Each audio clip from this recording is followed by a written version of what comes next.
ப்ராஜெக்டோட title வந்து laser based security system. இப்போ இங்கே நமக்கு இருக்கிறது வந்து ஒரு அக்ரிகல்ச்சரல் லேண்ட் மாதிரி ஒரு சாம்பிள். இப்போ இந்த அக்ரிகல்ச்சரல் லேண்ட்குள்ளே எந்த விதமான அனிமல்ஸ் உள்ளே வந்துடக்கூடாதுங்கிறதுக்காக ஒரு செக்யூரிட்டி சிஸ்டம். இப்போ நார்மலாக நம்ம வேலி இல்லை வேறு ஏதாவது இரும்பு வேலி இல்லை கம்பி வேலி அந்த மாதிரி ஏதாவது நம்ம போடுறதை விட்டுட்டு இந்த மாதிரி ஒரு லேசர் கைண்ட் ஆஃப் மாடர்ன் டெக்னாலஜியில் ஒரு லேசர் செக்யூரிட்டி சிஸ்டம் அப்படிங்கிறத மேக் பண்ணியிருக்கோம். இதுக்கு வந்து நமக்கு எந்த விதமான ஸ்டீல் ஐட்டம்ஸ் எதுவுமே அந்த வேலி மாதிரி இருக்கிற எந்த விதமான விஷயமும் தேவை கிடையாது. ஜஸ்ட் இந்த ஒரு லேசர் லைட் அப்படிங்கிறது மட்டுமே போதும். இந்த லேசர் லைட்டை வச்சு தான் நம்ம கம்ப்ளீட் ஃபென்ஸ் அப்படிங்கிறது நம்ம இந்த இடத்துல க்ரியேட் பண்ண போகிறோம். ஸோ இதுக்கு யூஸ் ஆகிறது மெயினாக பார்த்தோம் அப்படின்னா இந்த ஒரு லேசர் லைட்டு. இதில் பார்த்தீங்கன்னா உங்களுக்கு தெரியும் லைட் வருது. இதில் ஒரு மெயினாக யூஸ் ஆகுது ஒரு லேசர் லைட்டு. இந்த கம்ப்ளீட் கிட்டுக்கு வந்து நான் பவர் சோர்ஸ் கொடுக்கறதுக்காக ஒரு பவர் சப்ளை போர்ட் ப்ளஸ் ஒரு அடாப்டர் யூஸ் பண்ணியிருக்கேன்.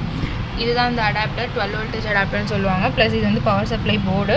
அடுத்தது வந்து எனக்கு ஒரு ரிலே கொடுத்துருக்கேன். ரிலே அப்படிங்கிறது ஒரு எலக்ட்ரானிக் ஸ்விட்ச் மாதிரி. அதாவது இப்போ நம்மக்கிட்ட இந்த ஸ்விட்ச் போர்டில் மேனுவலாக ஆன் அண்ட் ஆஃப் அப்படிங்கிறது பண்ணுறதுக்காக ஒரு ஸ்விட்ச் இருக்கு இல்லையா. ஸோ அதே மாதிரி இந்த இடத்துல வந்து இந்த பஸர், அதாவது எனக்கு இந்த சவுண்ட் அண்ட் லைட் இண்டிகேஷனுக்காக ஒரு எலக்ட்ரானிக் ஸ்விட்ச், அதாவது கமாண்ட் மூலியமாக ஆப்ரேட் ஆகக்கூடிய ஒரு ஸ்விட்ச் வந்து நான் யூஸ் பண்ணியிருக்கேன். இது வந்து பஸர் அண்ட் இது வந்து ஒரு எல்இடி இண்டிகேஷன். இந்த இடத்துல வந்து நான் வந்து இந்த லேசர் லைட்டை ஒரு பாத்தாக என்க்ளோஸ் பண்ணுறதுக்காக ஒரு 4 மிரர் மாதிரி நான் யூஸ் பண்ணியிருக்கேன்.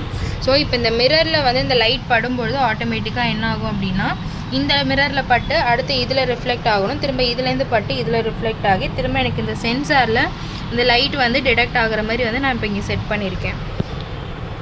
இதுதான் வந்து கான்செப்ட். இப்போ நம்ம டெமோ பார்த்துடலாம். ஃபஸ்ட்டு இந்த கிட்டை வந்து ஆன் பண்ணிக்கோங்க. ஆன் பண்ணிங்க அப்படின்னா இனிஷியலாக உங்களுக்கு வந்து இந்த பஸரும் எல்இடிங்கிறது க்ளோ ஆகிட்டே இருக்கும். பிகாஸ் உனக்கு இந்த இடத்துல வந்து எந்த கைண்ட் ஆஃப் லேசர் ஃபென்ஸும் இந்த இடத்துல மேக் ஆகலை. இப்போ நான் இந்த இடத்துல வந்து உங்களுக்கு ஒரு 2 பட்டன் இருக்கும். இதில் நான் ஃபஸ்ட் பட்டன் ப்ரெஸ் பண்ணேன் அப்படின்னா ஆட்டோமேட்டிக்காக எனக்கு இந்த லேசர் லைட் அப்படிங்கிறது இந்த மிரரில் ரிஃப்ளெக்ட் ஆகி ஒரு ஃபென்ஸ் மாதிரி ஆக்ட் ஆகி எனக்கு இந்த சென்சாரில் இந்த லேசர் லைட் படும்பொழுது எனக்கு எந்த விதமான பஸரோ இல்லை எல்இடி இண்டிகேஷனும் எனக்கு காமிக்காது.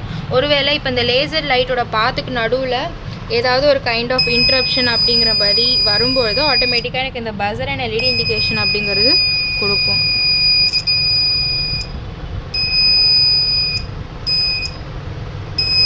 இப்போ இதில் நீங்கள் செகண்ட் ஸ்விட்சை ப்ரெஸ் பண்ணிங்கன்னா உங்களுக்கு ஸ்டேபிளாக ஒரே ஒரு லைட் மட்டும் ஆனில் இருந்துகிட்டே இருக்கும். இதை வச்சுக்கிட்டு கூட நீங்கள் ஸ்டேபிளாக வச்சுட்டு கூட நீங்கள் வந்து லைட் இன்ட்ரப்ஷன் மாதிரி வந்து வச்சு காமிக்கலாம்.